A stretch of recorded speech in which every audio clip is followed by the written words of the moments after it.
কি করতেছো তুমি? ড্রাগন ফল কাটতেছো? কোথায় ছিল ড্রাগন ফল? এই গাছ কি হয়েছে?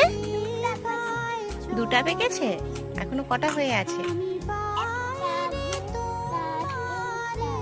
হ্যাঁ, ড্রাগন ফল। আচ্ছা, ড্রাগন ফল খেতে কেমন লাগছে? ভালো খেতে, মিষ্টি। এই না, হাউ করো।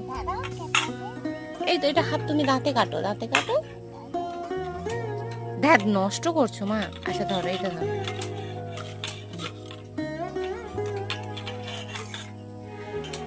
এটা কি করছো তুমি? ভাবে কাটছো কেন?